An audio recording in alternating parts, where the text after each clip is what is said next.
Leo de Patricia Ortiz, sin fecha. El olvido llega cuando es preciso. Algunas veces pienso en invocarlo, sumergirme entre sus aguas. Pero antes debo limpiar las manchas de mi sangre y sanar los ojos para enfrentar el sueño. Las aguas del Eteo no me esperan por ahora. Tengo que seguir mi viaje, contar cada cicatriz, recordar. Esto es Babelonia, mal de lenguas. Iniciamos.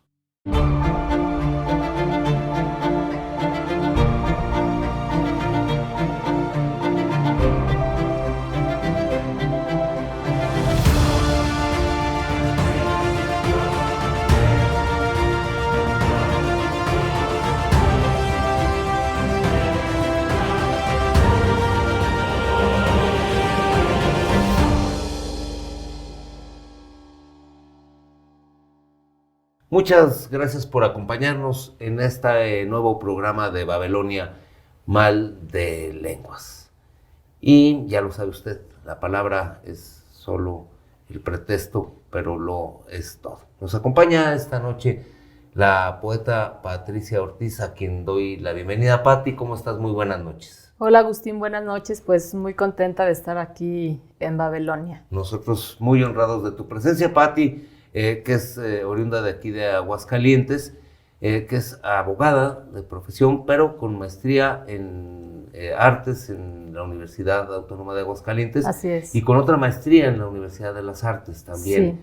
Sí. También en arte contemporáneo. En arte contemporáneo. Y bueno, se dedica actualmente, aparte de la poesía, a la docencia y a una cosa que hace pues por vocación, que es la divulgación de voces poéticas ajenas. Yo frecuentemente hay muchas, sobre todo estas poetas sudamericanas que has estudiado tanto, que yo conozco gracias a que pues eres muy generosa con tu tiempo y nos compartes estas cosas. Así que bienvenida, Pati. Ahorita comenzamos a platicar contigo porque quiero darle la bienvenida a mi compañero en la conducción, el doctor Víctor González. ¿Qué tal, Agustín? Víctor, de nuevo bienvenido. Muchas gracias, aquí andamos. Bienvenida, Pati. Gracias, Víctor, qué gusto saludarte. Igualmente, Agustín. Desde un lugar que es de ustedes bien conocido, el Gallo Así Verde. Aquí hemos estado. Para Aguascalientes, para México y el mundo. Pati, bueno, pues después de darte la bienvenida, preguntarte si además de la docencia, que sé que ahorita está entreteniendo tus tiempos, o sea, que está haciendo tu oficio actual, ¿estás escribiendo o tienes algún proyecto en particular? Sí, pues estoy escribiendo, no como un proyecto en particular, sino pues algunos poemas sueltos. He estado en algunos talleres también que me permiten escribir. Fíjate que soy a veces un poco inconstante en esto de la escritura. Me pasa que tengo tiempos de silencio. Ahorita estoy en un tiempo en que estoy escribiendo poco, pero no me presiono. Hay otras veces en que de repente fluye muchísimo la escritura y escribo y escribo y escribo, pero como que me agota, entonces luego descanso. Sí, la famosa crisis del papel en blanco. Exacto. Que puede ser un drama en el caso de los novelistas que tienen tiempos de entrega y compromisos editoriales, pero que en el caso de los poetas, bueno, es mucho más tolerable porque los procesos de la poesía son muy distintos. La semana pasada estuvimos aquí recordando a nuestro querido amigo Alejandro Sandoval, y yo recuerdo una cosa que siempre me dijo don Víctor. Dijo, no publiques mucho. No publiques mucho, aunque las musas desafortunadamente ya comprobamos que no existen y no nos vienen a visitar. Los procesos de creatividad de la poesía tienen sus tiempos muy precisos. Yo también escribo algunos poemas sueltos que por ahí han visto ustedes ahí, que llego a publicar por ahí, pero sí, yo creo que tengo 10 años que no me pongo a la tarea de articular, por ejemplo, un poemario a manera de libro, y pues no apresurarse, creo que es importante. Por lo pronto, bueno, pues te has aficionado, después de tus estudios en arte contemporáneo y en artes, a abarcar muchísimos más campos de la vida cultural, porque te veo muy metida en asuntos de pintura, en otras expresiones artísticas un poquito ajenas a nuestro quehacer. Y la crítica del arte, ¿no? ¿No has estado...? Pues he hecho, pero muy poca realmente. Más bien investigación sobre artes, docencia, sobre arte, teoría del arte. Porque nos hacen falta críticos. Claro, de sí, arte. sí, hacen falta. No, particularmente... Sí, hablábamos justamente de la necesidad de recuperar algunos corpus recientes de creadores de Aguascalientes y también inclusive catálogos de algunos artistas muy significativos de nuestras artes plásticas, pero suelen carecer de trabajo crítico, de aparatos críticos profesionales, de gente dedicada. Y bueno, pues aquí ya te anotamos en la lista pendientes para que lo puedas hacer, porque suele ser necesario. Sí, claro. Suele ser necesario. Yo, como todo, la lectura te lleva a las ganas de... Pero yo en lo particular me metí en un proceso creativo, me puse a grabar y a pintar. Excelente. Pero dejé de escribir, o sea, fue como un desplazamiento mental, o sea, un bloque que me dijo, cuando terminé ya mis proyectos, porque inclusive tuve algunas exposiciones en España, pero no he vuelto a escribir, no he podido, salvo algunas líneas. Tengo un poema en una servilleta que escribí hace una semana. Bueno. Y creo que puede ser el germen de algo. Ya es algo.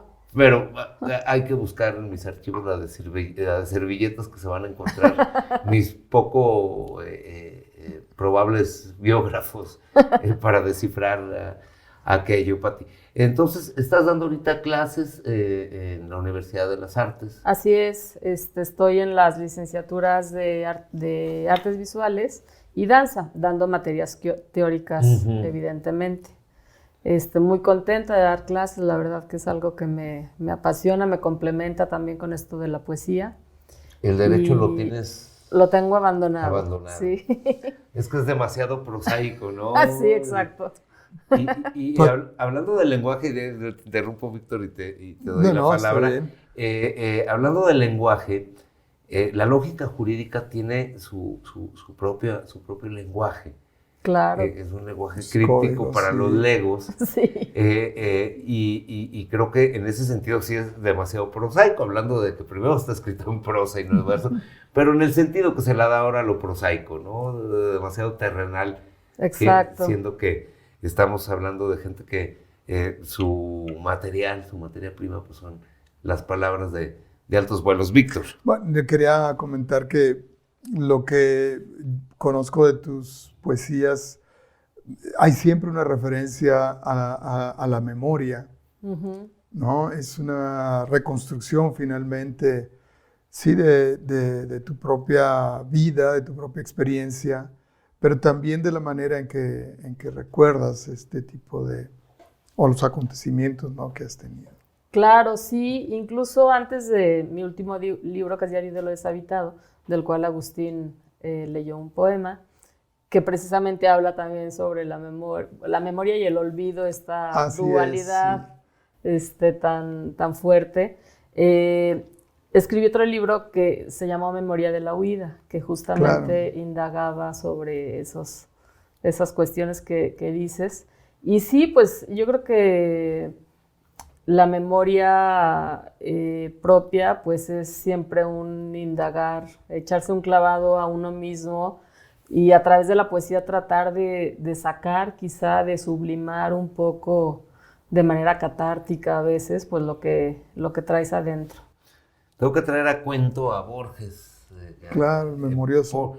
Sí, porque él hablaba del olvido como una bendición. Claro. Y aquel personaje, aquel compadrito Irineo Funes, primero que está inválido. Funes, el memorioso. Y que recuerda todos los hechos. Impresionante. Y es un hombre que está condenado a recordar.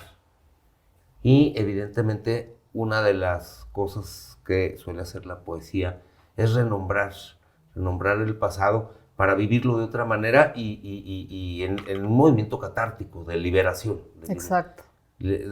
Porque la memoria era una condena. Sí, recordar todo puede ser una condena, sí. Sí. Y hay también reflexiones muy importantes. Marc Augé, por ejemplo, pues, filósofo francés, que habla también de la necesidad del olvido, ¿no? Porque dices, es que la memoria y el olvido son a final de cuentas como el jardinero que necesita podar para para hacer florecer la planta. Entonces, hay esa relación muy estrecha entre memoria y olvido, que a final de cuentas no recordamos todo. No, reconstruimos. Y reconstruimos, ¿no? De hecho, los mismos libros de memoria son las más grandiosas de las reconstrucciones, porque evidentemente por muchos factores en los que no vamos a entrar ahorita, tenemos que entrar así como a temas que nos llevarían por estos meandros donde las conversaciones que se hacen así entre amigos con intereses comunes suelen derivar y llevarnos muy lejos, pero finalmente son grandes reconstrucciones. Y yo creo que una de las tareas más importantes del poeta es renombrar las cosas para convertirlas finalmente en nuevas realidades, en nuevos paisajes. Quiero comentar, aquí hablando de la trayectoria de Patti, primero, bueno, pues que ha tenido estudios, especialmente en Argentina, ¿verdad? Has estado largos periodos haciendo estudios sobre voces poéticas de allá. ¿Estuviste por ahí en alguna universidad de Ivy League, en Harvard, puede ser? Sí, bueno, estuve primero te cuento lo de Argentina. Tuve una beca del FONCA, una residencia artística, para escribir un libro sobre una conversación con Olga Orozco, la poeta argentina. Y después regresé aquí a Aguascalientes, fue cuando hice la maestría en arte, y mi tesis fue sobre la poesía de Olga Orozco, ya desde el punto de vista de la investigación académica. Entonces, dentro de esa investigación, tuve la oportunidad de estar en Harvard, en un congreso de la ACLA, de la Asociación Americana de Literatura Comparada, presentando una ponencia sobre el desamor, concretamente, en la poesía de Olga Orozco. Un asunto del que yo quiero abundar un poquito más tarde, porque la voz de Olga Orozco nos llega aquí a nosotros, justamente de tu mano, o de la mano de tu voz, y otras muchas voces significativas de la poesía, sobre todo femenina, sudamericana. Tenemos que ir a un corte, entonces yo los invito a que nos tengan un poco de paciencia y nos acompañen unos segundos, porque seguimos platicando con Patti Ortiz Lozano. Se configura y cómo va adquiriendo diferentes matices, diferentes encarnaciones, va mutando. A veces la enemiga es la propia voz poética, la traidora, la infiel, a veces es la muerte, a veces es la propia poesía. O sea, cómo se va configurando ese tema personaje.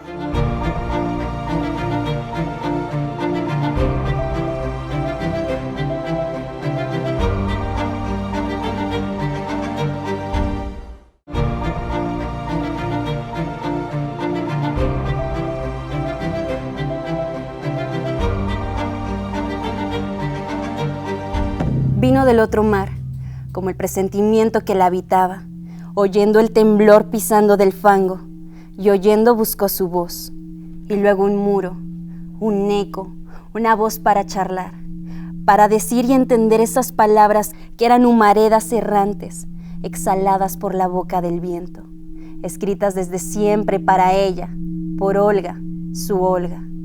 Y así charló, contó y fue contada. Así habitó lo baldío, lo hueco, lo deshabitado, y con sus dedos fulgurantes llenó esa morada de la nada de palabras poderosas, de versos que fueron vendavales, de olvido que barrieron las hojarascas que allí esparció el desamor, e inundó de voces que son sangres. Antes derramadas, una casa desolada que se convirtió en un nuevo corazón. Mujer de estripe de gigantes, clama con esa voz que resuena en el umbrío, que resuena en la negrura como el trueno poderoso, con un fulgor crujiente, como de rayo, que parte el velo de la noche, allí donde tan poca luz atesoraba. Y así, Patricia Ortiz, Ilumina de poesía esa oscuridad y dibuja sobre el manto negro de su noche nuevas lunas, nuevos soles y un amanecer para cada día. Y continuamos en Babilonia Mal de Lenguas, en esta charla que tenemos con la poeta la poeta y académica Patricia Ortiz Lozano. Pati, fíjate que te decía que yo quisiera abundar en una cosa muy singular, porque bueno, pues en el corpus de la comunidad artística hay voces variadas, originales, mejores, intensas, de todos los tonos, artistas gráficos, etcétera. Pero a mí me llamó mucho la atención la labor que hicieron, por ejemplo, la generación del Ateneo, que aparte de sus obras muy singulares, trajeron pensamiento, pintura, expresiones musicales, expresiones estéticas, expresiones filosóficas, que en aquellos tiempos eran imposibles de conseguir. Estamos hablando de hace más de 100 años, donde pues las cosas tenían que viajar por barco. Claro, sí. Entonces, finalmente ellos fueron grandes divulgadores de expresiones artísticas, culturales en general, filosóficas, de otras latitudes y sobre todo de donde estaba el foco del pensamiento en aquel entonces, que era Europa. En ese contexto es donde empieza este intercambio entre la América del Sur y la América del Norte, en la parte mexicana. Y bueno, pues yo, Olga Orozco, pues es un hombre que te suena, no conoces la obra, no conoces la naturaleza. Y, por ejemplo, también estoy hablando de Pizarnik, también, que muy frecuentemente resuena aquí, pues, la iniciativa tuya. Esto es un robo vil de un material que acaba de hacernos partícipes hace unos días, Pati, y leo 2 líneas. Yo, Olga Orozco, desde tu corazón digo a todos que muero. Amé la soledad, la heroica perduración de toda fe, el ocio donde crecen animales extraños y plantas fabulosas. Y de ahí, en los siguientes versos, palabras muy luminosas. ¿Cómo conoces a Olga Orozco y de dónde te nace la inquietud por ir a la fuente, explorar y traernos estos cantos? Fíjate que pues la conocí casualmente un día en una librería y como que en la pequeña área de poesía, porque cada vez más pequeña, pues vi un libro de Olga Orozco, no la conocía, lo empecé a hojear y me cautivó. Obviamente lo compré, lo leí, me encantó y eso fue pues hace tiempo. Después, digamos que me reencontré con su poesía, compré más bibliografía sobre ella. Y en un momento de mi vida en que, pues no sé, necesitaba algunas respuestas sobre ciertas cuestiones personales, pues la poesía de Olga Orozco realmente me dio esas respuestas. Sí fue algo así como casi... un acto mágico. Un acto mágico, ¿no? Pero a veces... acabas de referir un acto mágico. Porque yo evidentemente pues leo suplementos culturales, claro. Lees reseñas en internet, ahora que puedes leer letras libres aquí desde tu casa, etcétera, y dices, bueno, yo quiero leer este libro, me interesa leer las reseñas, parece que tienes ahí una afinidad electiva, sí. Pero hay un acto mágico que yo ejercito mucho en las librerías. Vas a veces, sobre todo cuando voy a Ciudad de México, cuando voy a España, que vas a surtirte de libros, entre otras cosas, dices, pues vengo por esto y esto quiero, lo pides, te lo dan en un mostrador. Recorrer las estanterías y dar con un nombre que te atrapa, de un autor que no conoces, el diseño de un lomo, porque muchas veces... Esa era la gran ventaja, ¿no? Y de las bibliotecas, sí. El poder consultar directamente... Sí. Y encontrarte cosas que a lo mejor no andabas buscando. Al azar, porque... Esa es la maravilla, precisamente. Curiosamente, ¿no? vas a una librería y te dice, tal casa recomienda, y te ponen unos libros casi siempre deplorables, de grandes ventas, porque es lo que les conviene, y son los únicos libros que ves sus portadas. Realmente tú estás viendo lomos que en algunos volúmenes pueden ser de 3 o 4 centímetros, pero en algunos casos son casi milimétricos. Sí. Y entonces yo tengo hallazgos a Jaroslav Hasek en una librería de La Diagonal en Barcelona, me lo encontré, y yo creo que su única novela en vida, la única que escribió, la he leído, no sé si 30 o 40 veces, y fue una obra de la casualidad como tantas y tantas. Exacto. Y estás hablando de un fenómeno que pasa, de ahí lo necesario que son las bibliotecas y las librerías y los casos que estamos de esto, ¿no? Ahora que dices, conseguí más bibliografía de Olga Orozco, ¿dónde la conseguiste? Fíjate que una editorial, Lumen, sacó una antología. Primero, la primera que yo encontré fue una edición de libros de bolsillo muy pequeñitos que creo que era Mondadori, que publicaban poesía y tenían uno sobre Olga Orozco. Después conseguí el de Lumen y pues, ya después algunas cosas en internet, etcétera. Pero pues me atrapó. Como tú lo refieres, fue un hallazgo realmente. Se dio el hechizo, la magia, y pues me cautivó Olga Orozco. Y posteriormente, te digo, estaba yo pasando por una situación especial en mi vida. Literalmente conseguí respuestas en el libro, entonces dije, yo le debo algo a Olga, necesito ir a ver el lugar donde nació, porque aparte ¿Ya ella... había muerto ella? Ya había muerto, sí. Otra cosa interesante, ¿cómo dialogamos? Exacto.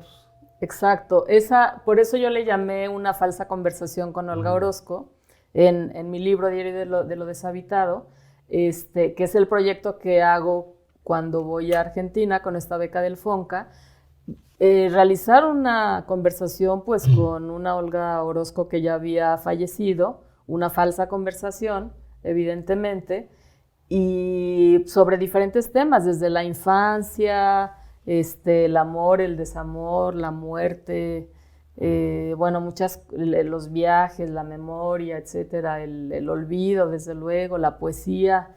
Y entonces digo, tengo que ir a Argentina, presento el proyecto, afortunadamente pues me dan la beca, y en Argentina pues me contacto con mucha gente que la conoció, así digamos directamente, que convivió con ella.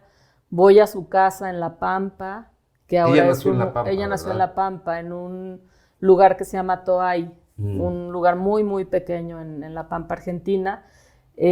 Conozco su casa, que te digo ahora es un museo. Pues hago una investigación allá, porque pues realmente gente que estuvo con ella. Y luego, evidentemente, fondos bibliográficos, claro, ahora sí más amplios. Acababan de publicar su obra completa, que ahora ya se consigue en México, pero en esa época solo la conseguías en Argentina. Fue lo primero que hice, casi que bajándome del avión, ir a comprar la obra completa de Olga Orozco y leerla. Y bueno, confirmé que es una extraordinaria poeta, poco conocida en México, yo creo. Muy conocida. A pesar de que ganó el premio Juan Rulfo, pues es poco conocida, quizá ya se le conozca más, y mucho también del conocimiento que se tiene de ella se debe a su relación con Alejandra Pizarnik. Casualmente se conoce más a Pizarnik. Otra voz que a Aguascalientes en particular llega también bajo tu auspicio. Pues bueno, es demasiado decir eso.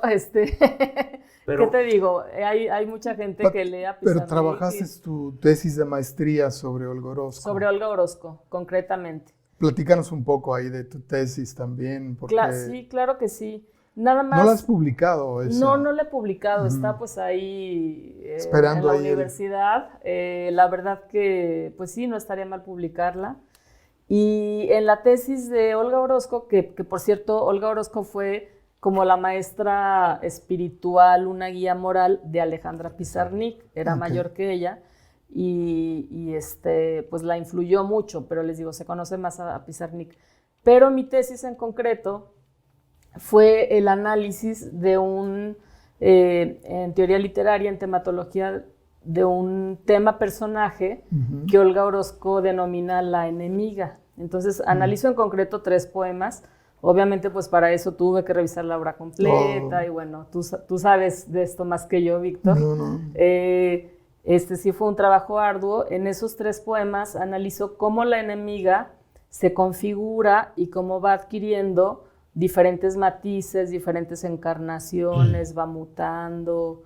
A veces la enemiga es la propia voz poética, a veces es la traidora, la infiel, a veces es la muerte, a veces es la propia poesía. O sea, cómo se va configurando ese tema personaje en esos 3 poemas de Olga Orozco. ¿Cómo se llaman los poemas? Porque luego, afortunadamente ahora tenemos fondos ya públicos para consultar, una cosa que hasta hace muy poco pues era imposible de concebir.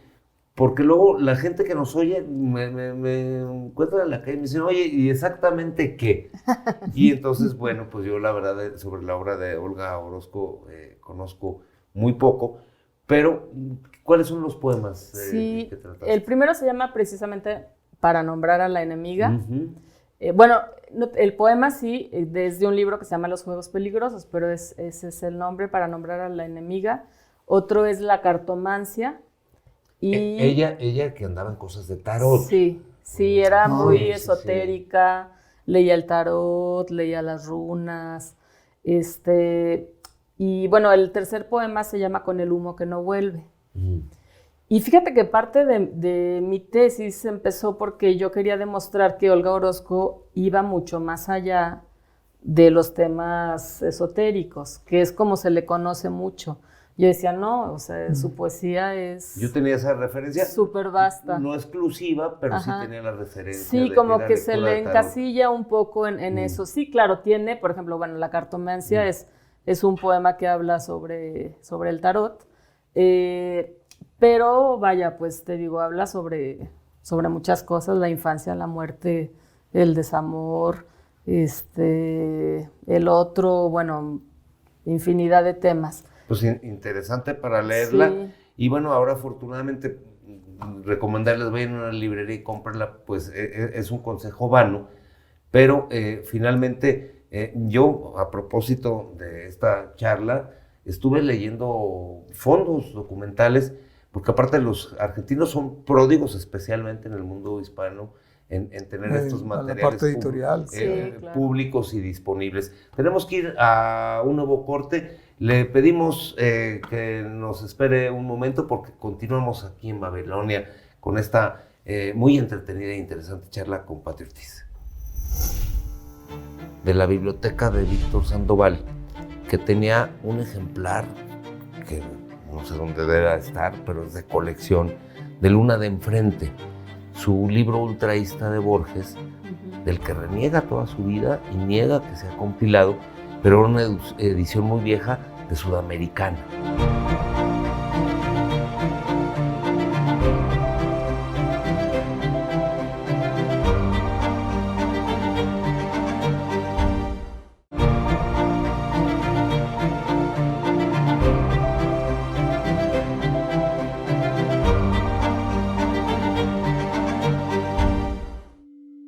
Debo decir que tu poesía me salvó, querida Olga. Fue un hachazo, un golpe en medio de la poca luz que moraba todavía. Palabra por palabra susurrabas la respuesta, lo que yo necesitaba. Tu casa se asentaba en médanos, era el navío de los sueños de una niña.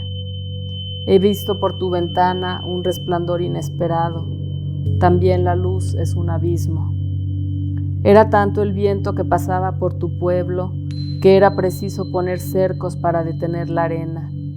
Detener la arena, ¿dónde se habrá visto eso antes? Parar los granos de arena, esos que traen historias, por eso había que detenerlos. Golpeaban fuertemente, como golpeaba tu palabra. Tocaste a mi puerta y tenías todas las respuestas. Fulminante fuiste, como un hachazo, lo he dicho antes. En el abismo de mi vida, cuando se habían apagado las velas y el amor, cuando como tú conjuraba de extrañas formas la tristeza, cuando se asomaba el árbol rojo que florecía a pesar de todo, tus palabras me salvaron. Ahora estoy en tu jardín y la casa se mueve como el barco que imaginaba siendo niña. El viento sigue siendo fuerte, pero no se mueve más mi casa. Continuamos en Babilonia Mal de Lenguas.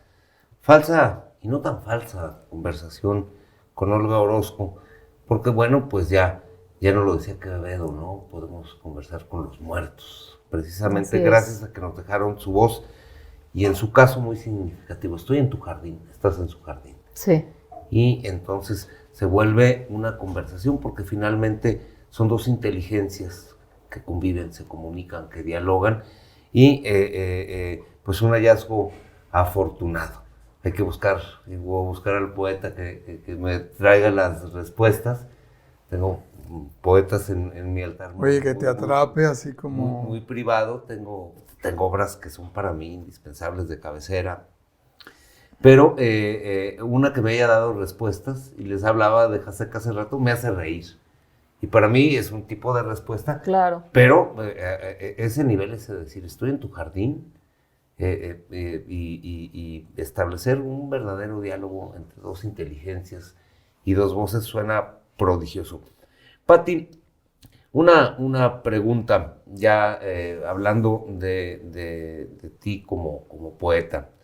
¿En qué momento de tu vida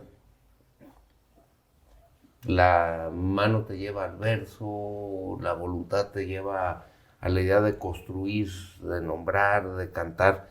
¿Qué te llevó a la poesía? Sí, pues mira, yo creo que primero que nada me llevó a la lectura.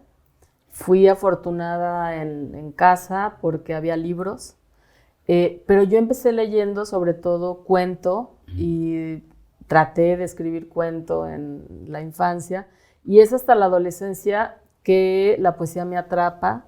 Por ahí también en prepa sobre todo comienzo a leer algunas cosas de poesía, me meto a un taller. Tengo un viaje también en donde, pues digamos, hay como un encuentro conmigo misma en esta época de la adolescencia, pues tan confusa, que me lleva a escribir y a empezar a leer poesía. Me atrapan libros, así como ¿Te acuerdas después... como tus primeras lecturas poéticas? Sí. ¿Qué leías? Sí, fíjate que leí, también lo conseguí en una librería de viejo, aquí en Aguascalientes, también hojeando, desde luego pues yo conocía a Pablo Neruda, pero no había leído Residencia en la Tierra, entonces la compré, una edición vieja como les decía, y también me atrapó, o sea, fue así, yo creo que fue el momento en que dije, yo quiero hacer ser esto. poeta. Ajá, yo quiero leer mucha poesía y quiero escribir. Y esto es realmente lo que me gusta. Y bueno, después leí, por ejemplo, Poesía en Movimiento, leí algunos premios que habían ganado el Aguascalientes, como José Javier Villarreal, me acuerdo. Las ediciones aquellas de Joaquín Mortis. Ajá, exacto.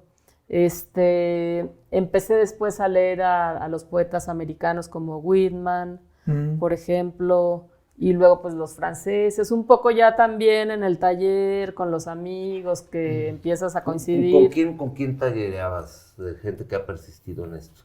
Mira, pues tallereaba con Óscar Santos, que bueno, lo conocen ustedes, con Rubén Chávez, con Fabián Muñoz. Había otros dos compañeros que viven en el extranjero, que eran Jorge Antonio Villalobos y Alberto Domínguez. Y luego también estuve en un taller con Ricardo Esquer.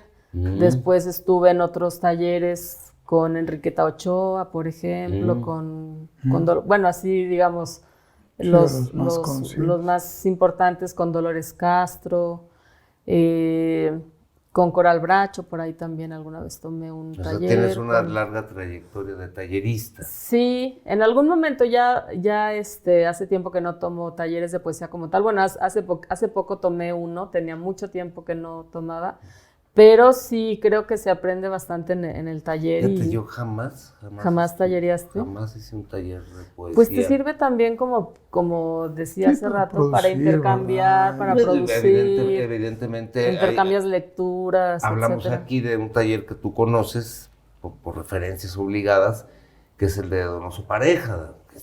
Hay una generación muy reconocida de poetas de Aguascalientes, mayores, bueno, yo soy mayor que tú, y ya algunos años, pero todavía mayores que yo. Claro, Y pues Eudoro ahí estuvo varios de Alejandro los... Sandoval, del Farfán. que hablamos, Farfán, y bueno, pues Lara Huerta, creo que también estuvo por ahí. Un tiempo, sí. Y entonces, bueno, pues estamos hablando de Pero que venían San Pedro y venían también San Pedro también venía. de- Sí, de Zacatecas. Ajá. Entonces, de de San Luis. Jalisco y de San De Luis. San Luis, sí. Un Como mítico que era itinerante, taller. tenían... Sí, exacto. Se iba moviendo la sede. Muy mítico ese taller. Sí, sí. ese taller, cuando se escriba de la historia de la literatura Un poco de la región. de esta zona, pues tendrá que hablarse de ese taller. Y digo que hay formas de expresarse.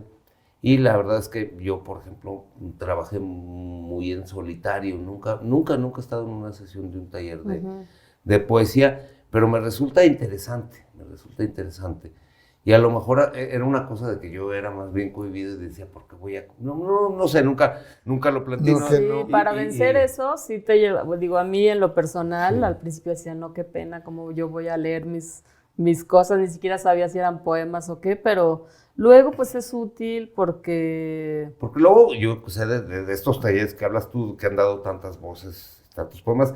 De hecho, por ejemplo, hay una colección donde compartimos títulos. Así es. Aquella colección de Armando Alonso, donde están Óscar también, está Rubén, Está Rubén. estás tú. Como las nuevas voces que eran en ese momento. En aquel ¿no? momento. Yo ya era mayor, yo era un poquito mayor Ya, que ellos, pero ahí me les colé. Pero bueno, es interesante. ¿Y cuántos años tienes cuando dices, esta es mi primer poemario para darlo a la prensa y conseguir quien lo editara? Fíjate que precisamente de este taller con estos amigos poetas de Aguascalientes, pues salió un libro llamado Sitio de Sombra, que pues lo metí al premio Salvador Gallardo Dávalos y gané una mención honorífica, y parte del premio era la publicación. Entonces así es como publico mi primer libro. Eso tenía yo 23, 24 años, algo así. Que claro, eran ya, ahora los leo veo esos poemas con mucha ternura, inclusive porque pues eran mis poemas adolescentes, aunque se publican después. Los poetas suelen renegar. Sí. Yo me acuerdo, a propósito de la biblioteca de Víctor Sandoval, que tenía un ejemplar que no sé dónde debe estar, pero es de colección, de Luna de Enfrente, su libro ultraísta de Borges, del que reniega toda su vida y niega que sea compilado, pero era una edición muy vieja de Sudamericana. Es muy de los poetas, hay dos pulsiones en el poeta: negar la obra temprana porque evidentemente es inmadura, Claro. y segundo, corregir, la pulsión por corregir. ¿No? Cuando lees tu libro no te dan ganas de meterle mano. Fíjate que no, o sea, bueno, a veces sí digo, lo hubiera dicho de otra manera o algo, pero siento que lo que se dijo ya se quedó ahí, y así lo dejaría inclusive. Es un dilema, porque alguien decía, pues citaban a alguien y voy a la cita, pero debo el crédito, pero no es mío, que publicar se publica para dejar de corregir. Exacto. Esa es una... Pero hay quien revisa y revisa y revisa las obras, Sí. y hay quien sostiene... Pacheco, ¿no? Es famoso Sí, de Sí, eso. por que eso. Constantemente siguió. Y a lo mejor Estaba la cita es de él. corrigiendo. Yo uso la imagen del náufrago que dices, escribí la nota, la metí a la botella, Y se fue ella. y bueno, pues yo he estudiado mucho las teorías de la recepción y entiendo, bueno, que la labor del lector tiene mucho que ver en la consumación del acto de comunicación poética. Sí, Sí, al final de coincido. cuentas, sí. Sí, entonces, pero bueno, son posturas y así como dices, hay quien va a talleres, hay quienes hacen talleres menos formales y las correspondencias antiguas. Por cierto, esta relación que estableces con la recepción y a final de cuentas la recreación que el propio lector hace, ¿no?, de los poemas, sin duda pues es Borges. ¿Qué influencia tuvo Borges con Olga Orozco, por ejemplo? ¿Hay alguna conexión? Sí, yo creo que la cuestión vanguardista, precisamente de esta etapa ultraísta de Borges, influye mucho en la generación de Olga Orozco, que va a ser la llamada generación del 40, porque es cuando la vanguardia pues empieza a darse en América Latina, en este caso en Argentina. Tendré que citar a Gombrowicz, ya que ando hoy traigo las citas aquí en los bolsillos, pero tenemos que ir al último de los cortes. En un momento estamos con ustedes aquí en Babilonia Mal de Lenguas. A veces el estar en ciertos sistemas, ya sea de creadores o de investigadores, propicia más bien la necesidad de ir publicando más allá de la propia creatividad o sea, es casi como un compromiso. Y creo que eso ha ido acabando mucho también.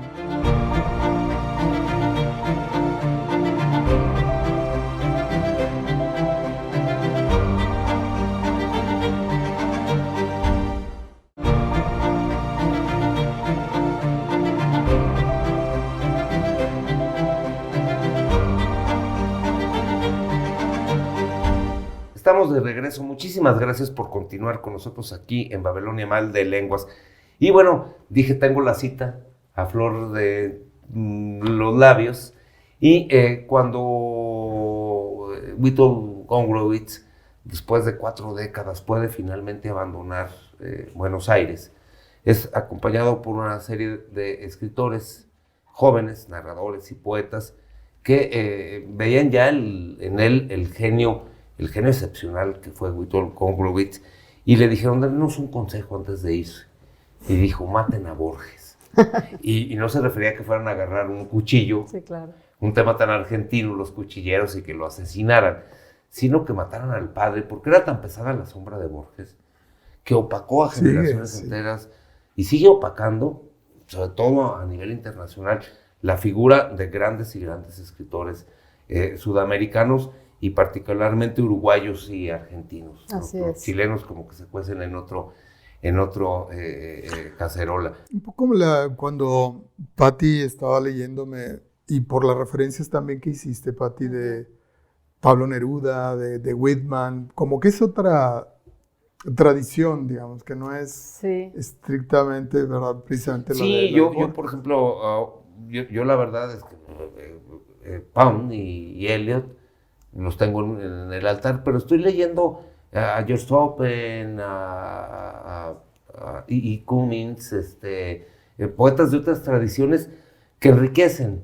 Porque nosotros, como se dice, y es el lugar común, pues alas y raíces, ¿no? Somos poetas de Aguascalientes, que crecimos aquí, hemos estado pues con algunas experiencias de distinta naturaleza en otros lugares de la República, en otros lugares del mundo, pero somos poetas de aquí. Cuando se hacen estas antologías, pues nos vemos y nos vemos página con página los nombres que aquí han ido saliendo, y por eso me interesa saber con quién habías tallereado. Quiero decir, por si no lo saben, que Patti está traducida al inglés, al rumano, entiendo que al catalán, y por ahí se me escapará alguna, y al francés. Ajá. Entonces, pues de Aguascalientes, así como ella nos ha traído voces poéticas de lugares remotos, la voz de Patti resuena.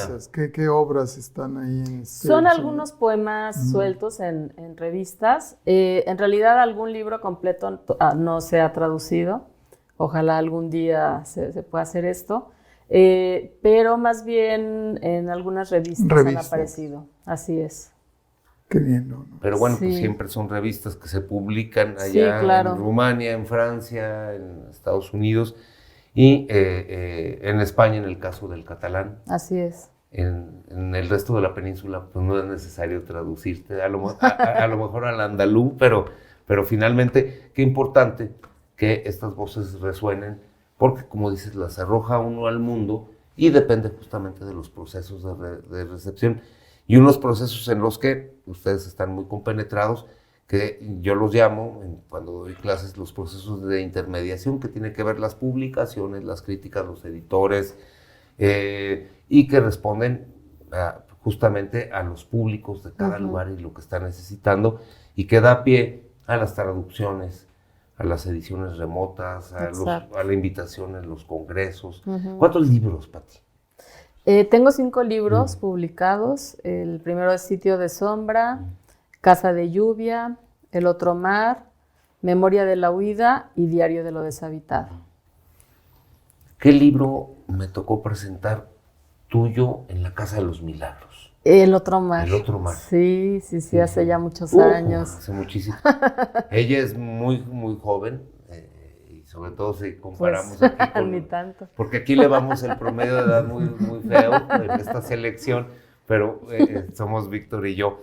Pero, bueno, empezaste a publicar tempranamente. Sí. Y entiendo perfectamente porque, digo, yo después de 10 años de no publicar nada, no he sentido como la necesidad porque finalmente la poesía es una expresión muy particular, con procesos creativos que se alejan un tanto del resto de las artes y se acercan a la música. Y tienen que ver con momentos, con momentos vitales muy particulares, y entonces en su momento han de llegar. Exacto. Quizá necesitas a otro poeta que te pueda atrapar también, ¿no? Porque entiendo que has establecido como estos diálogos, ¿no? Con otras... Sí, claro, yo creo que Agustín, que escribe poesía, también lo sabe, ¿no? Dialogamos, ya lo dijo, con autores muertos, también con autores que nos influyen, pero no necesariamente he escrito diálogos con poetas como tal, pero desde luego tengo toda la influencia de los mismos, ¿no? Como cualquier persona que se dedique a la creación. Y bueno, justo ahora, pues, como le decía Agustín, estoy como en un periodo de silencio, sí de repente escribo 2, 3 cosas, pero precisamente me pasó como a ti, pasaron 10 años desde el último libro, y bueno, no sé si vayan a pasar otros 10 años para que publique el próximo. Luego, por ejemplo, hubo un par de años donde pude sacar 3 volúmenes seguidos, y luego lo demás fue silencio y hasta el momento. Y si alguna vez tengo algo que decir, lo diré. Exacto. Y si no, pues no puedes inventar. La poesía no Claro. No es, yo estoy convencida de eso, no me presiono. No sé si sea bueno y debería dedicarle más. A veces el estar en ciertos sistemas, ya sea de creadores o de investigadores, propicia más bien la necesidad de ir publicando. Exacto.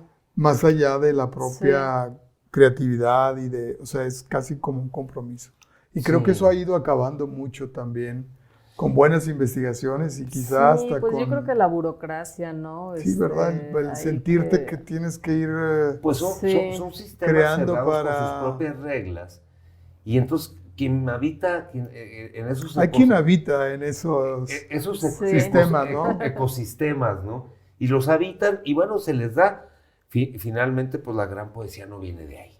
Nunca ha venido de ahí. Y creo que la investigación tampoco. Y una cosa en la que quiero reparar, a propósito de gran reconocimiento que tengo por la voz y por la poesía de Pati. Gracias. De la no necesaria distinción entre poesía femenina y masculina o narrativa, que está muy de moda, llevar los conflictos identitarios a la literatura.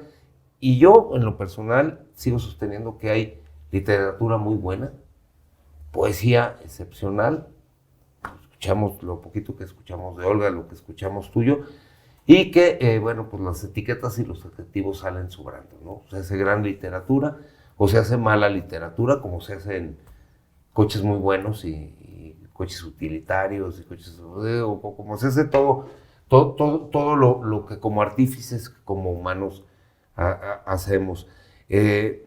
5 libros, no hay nada proyecto, estás ahorita con tus clases encantada. Estoy con mis clases, sí, te digo, de repente escribo algunas cosas. Sí quiero quizá comprometerme más conmigo para sentarme a escribir. Bueno, ahí sí, a veces el estímulo que sí se requiere. Sí, creo que necesito ese compromiso de realmente ponerme pues a darle a la pluma y al papel, a ver qué sale. Se vuelve difícil en este mundo tan vertiginoso, porque somos de la última especie de humanos que necesitamos silencios. Exacto. Momentos de soledad y ausencia de espejos exteriores, ¿no? Son actos de mucha introspección. Y bueno, evidentemente hay las mismas artes escénicas tienen que desbordar extroversión, evidentemente. La misma narrativa pertenece, siendo una rama de la literatura, pertenece a universos muy distintos que se pueden navegar. Yo he incursionado en la narrativa, pinto, grabo, pero he visto la absoluta incompatibilidad de estar pintando con estar escribiendo. ¿Cultivas alguna otra cosa, alguna otra arte? ¿Te da por dibujar? No, soy malísima para el dibujo. Nunca se me dio. Puede ser algo abstracto. ¿Qué? Bueno, sí, te podría intentar el arte abstracto y sería buena, tal vez. Pero no, básicamente la poesía, bueno, la literatura, de vez en cuando algún ensayo, pero básicamente la poesía. Digo, me encanta la música, me encanta el cine, pero... Te veo muy metida, por lo menos en el voyerismo pictórico. Sí, me encantan las artes plásticas, me encanta el arte moderno, el arte contemporáneo, pero bueno, más ¿Hacia dónde crees que va el arte contemporáneo? Es decir, que hay como una suerte, lo hemos platicado también con Agustín, quizá un regreso a, incluso, bueno, pues todo el neorrealismo y demás, es también como la necesidad de plasmar ya otra vez en la figura, ¿no? Algunos dicen, bueno, pues para recuperar la belleza, que también se desacreditó mucho, ¿no? Claro. Pero ¿hacia dónde crees que ahora que has estado trabajando? Digo, en términos también poéticos, igual que en el arte más en general. Sí, pues como tú lo mencionas, yo creo que sí hay quizá una recuperación, un regreso. Por ejemplo, se había hablado de la muerte del arte en general, ¿no? Del fin del arte, desde luego de nuestra idea que nosotros teníamos del arte con sus cánones. Oye, la novela que es asesinada cada generación, ¿no? Sí, el fin exacto. de la novela, hay un libro de Rubén Fonseca muy simpático que se llama El fin de la novela. El fin de la novela. Justamente necesitamos seguir siendo lo que somos, humanos. Los humanos hablamos, nos entendemos, nos comunicamos y yo quisiera dejar este diálogo abierto. El problema era iniciarlo y agradezco mucho de nuevo a Radio y Televisión de Aguascalientes que nos abra este espacio para poder tener estas charlas. Y bueno, pues nos quedaremos aquí muchísimas horas platicando de estos temas que tanto nos apasionan, pero tenemos que irnos porque, bueno... Se nos pasó muy rápido esta... Muy rápido. Sí. Digo que es la primera invitada mujer que tenemos acá en el programa, que bueno, pues yo creo que... En algún momento Víctor dijo, ¿a poco ya se va a terminar? Digo, pues sí, desafortunadamente tenemos que irnos. Pati, quería agradecerte infinitamente que nos hayas acompañado, que nos hayas compartido bueno, pues tu vivencia personal, tu experiencia personal, estas voces que has traído de lejos, y te invitamos a que muy pronto sigamos con esta charla porque necesariamente se quedó trunca, pero con la promesa de la continuación. Claro que sí, Agustín, muchas gracias, con todo gusto seguimos hablando de poesía, de arte, de esto que tanto nos gusta. Gracias también, Víctor. Hombre, y pues gusto. Sí, cuando quieras, yo puestísimo. Muy pronto vamos a seguir platicando. Excelente. Víctor, muchísimas gracias. Al contrario, Agustín, un gusto. Y muchas gracias a todo el equipo de producción de La Señal que va más a Radio y Televisión de Aguascalientes y naturalmente a ustedes que nos acompañaron en esta noche. La semana próxima, más Babilonia, mal de lenguas. Tenga usted muy buena noche.